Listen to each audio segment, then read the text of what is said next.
विद्यार्थियों नमस्कार। मैं नरेंद्र कुमार गुप्ता एन के गुप्ता मैथ क्लासेस में आपका स्वागत करता हूँ। देखिए, हमने पिछली जो वीडियो थी हमारी उसमें प्रश्नावली 2.3 तक का अध्ययन कर चुके हैं।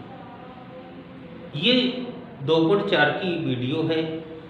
उस जो पिछली वीडियो थी हमने उसमें बहुपद ज्ञात करना, शून्यक ज्ञात करना, भाग देना, भागफल और शेषफल ज्ञात करना सीखा। अब हम इसमें ये कह रहा है कि बताइए निम्नलिखित बहुपदों में से किस बहुपद का एक गुणनखंड x+1 है। अब आप इस बात को पहले से जानते हैं, पहले समझ चुके हैं कि जो एक गुणनखंड होता है यदि उसका भाग दिया जाता है तो हमेशा शेषफल 0 रहता है। इसलिए जब हम इसकी पहचान आसानी से कर सकते हैं। तो देखो, यहाँ पर हमारे पास कुछ सवाल दिए गए हैं। हम इन सवालों को हल करके इसकी पहचान करते हैं। तो यहाँ x+1 एक गुणनखंड माना है, तो हमने क्या किया है, x+1 बराबर 0। जब 0 रख दिया तो हमारे पास क्या होगा, x बराबर -1। हम क्या करेंगे, x का मान -1 इन सभी सवालों में रख करके देखते हैं। देखिएगा, पहला सवाल है हमारा x3 + x² + x+1 बराबर में x बराबर -1 रख देते हैं। क्या हो जाएगा, देखिए, -1³ प्लस -1² -1 + 1। अब देखो, -1 × -1 × -1 3 बार जब करेंगे क्या आ जाएगा, -1। फिर यहाँ पर 2 बार है तो -1 को -1 से गुणा करेंगे तो +1 आ जाएगा। फिर ये देखिए, अगर यहाँ पर कोई घात नहीं है तो प्लस और माइनस गुणा करने पर -1 + 1 कितना हो गया, 2 तो प्लस के हैं और 2 ही हमारे पास किसके हैं, माइनस के, 0 आ गया। तो इसका मतलब है अतः x+1 इसका एक गुणनखंड होगा। अब जैसे हमने ये पहला सवाल किया है उसी प्रकार से आप देखिएगा, नंबर दूसरा सवाल है। इसमें है x4 + x3 + x² + x+1।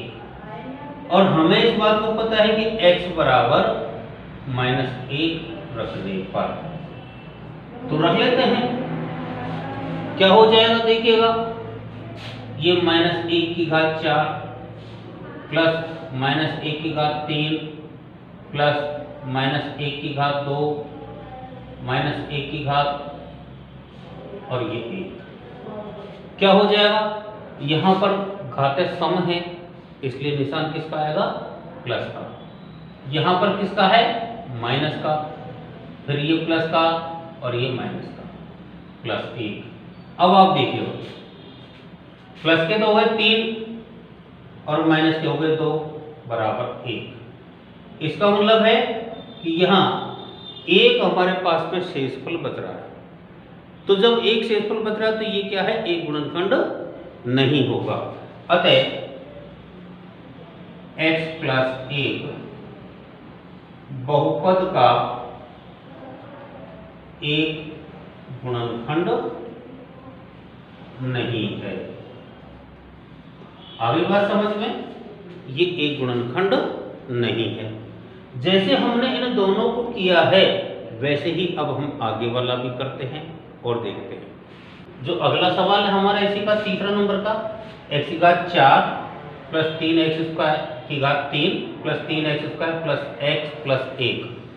तो इसमें हमारे पास में क्या हो जाएगा, x बराबर -1 रखने पर, तो यहां हमने देखा कि 4 घात है तो -1⁴ प्लस 3 -1⁵ प्लस 3 -1² प्लस -1 + 1। अब देखो, घात 4 है तो धनात्मक हो जाएगी, इसलिए क्या हो जाएगा, प्लस का 1 यहाँ पर ये माइनस का 1 हो जाएगा और उसको जब 3 से गुणा करेंगे तो किसको हो जाएगा, माइनस का 3 प्लस, क्योंकि समान है तो यहाँ 3 हो जाएगा, -1 + 1। अब आप देखो 1 और 3 4 और 1 5 तो हो गए हमारे पास प्लस के, और माइनस के कितना हो गए 4, तो यहाँ पर भी 1 बच गया। तो इसका मतलब हो गया कि यह भी एक गुणनखंड नहीं है। अतः x + 1 बहुपद का एक गुणनखंड नहीं है। ऐसे हम इसको आसानी से लिख सकते हैं और बता सकते हैं। आप एक चौथे नंबर का जो सवाल है इसको भी देख लीजिएगा। x बराबर -1 रखने पर, अब हम रख रहे हैं तो देखो -1 की घात 3 -1 का घात 2 -2 + √2 और कोष्टक में माइनस का 1 + √2। अब जब हल करेंगे तो क्या हो जाएगा, यहाँ माइनस का 1 और ये क्या हो जाएगा, क्योंकि ये अंदर का -1 × -1 करेंगे तो प्लस का हो जाएगा, लेकिन जब बाहर माइनस है तो ये फिर माइनस का हो जाएगा।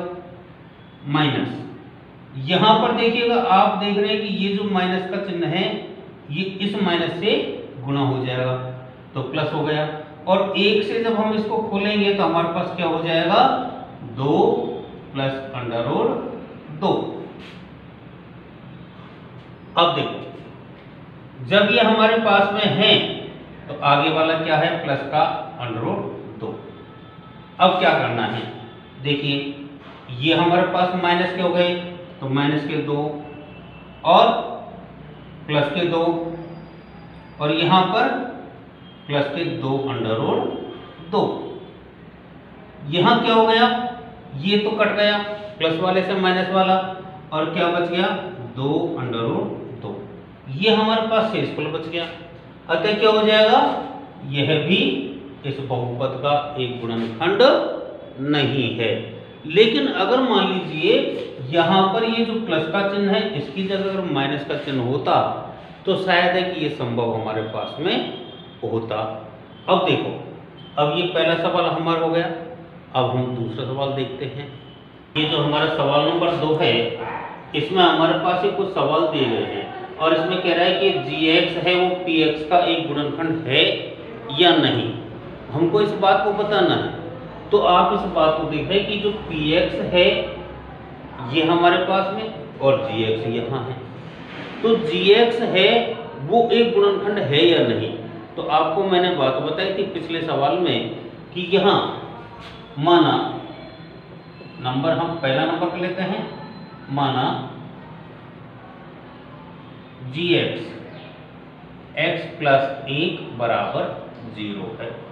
इसका मतलब क्या हो गया, x बराबर हमने मान देखना है, तो यहाँ क्या हो गया, x + x = 0 - 1 पक्षांतरण कर दिया। इसका मतलब हो गया कि x बराबर -1 रखने पर। अब हम इस बात को जानते हैं कि अगर मान लीजिए हम x का मान -1 रख देंगे तो हमारे पास इसका मान 0 होना चाहिए। जब तो हमारे पास ये क्या हो जाएगा, एक गुणनखंड होगा, अन्यथा नहीं होगा। तो देखो 2 x के स्थान पर -1 की घात कितनी है, 3 प्लस -1 की घात 2 -2 -1 -1। अब देखिएगा ये हमने हमारे सवाल के अनुसार कर लिया, तो यहाँ क्या हो जाएगा, 2 × -1 माइनस प्लस क्या हो जाएगा, ये 1 हो जाएगा, यहाँ माइनस माइनस प्लस के 2 और ये माइनस का 1। अब आप देख रहे हैं कि यहाँ जब हम इस -1 से इसको गुणा करेंगे तो हमारे पास क्या हो जाएगा, -2 + 1 + 2 -1। इसका मतलब है 3 - 3 = 0। तो जो पहला नंबर का है इसमें क्या हो जाएगा, अतः gx px का एक गुणनखंड है। ऐसे हम इसको हल करते हैं। अब जैसे हमने पहला नंबर का देखा वैसे ही हम दूसरे नंबर का देखते हैं। देखिए यहां हमारे पास में क्या है, gx बराबर कितना है, x प्लस 2। अब हम इस बात को देख रहे हैं कि x प्लस 2 बराबर 0, तो हमारे पास x का मान कितना आ गया, -2।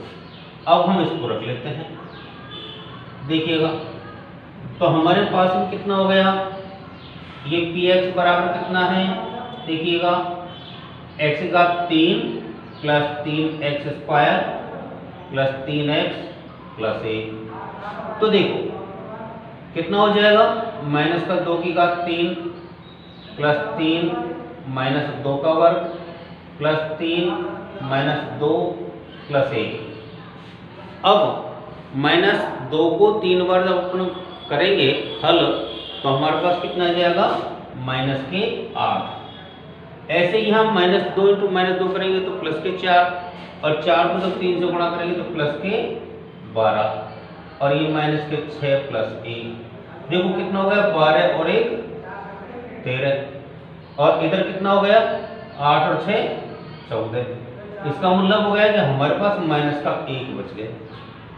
तो मैंने आपको ये बात बताई थी कि शेषफल हमारा क्या बचना चाहिए, शून्य बचना चाहिए, जब तो ये हमारे पास में एक गुणनखंड होगा, अन्यथा नहीं होगा। तो हम लिख देंगे यहाँ gx px का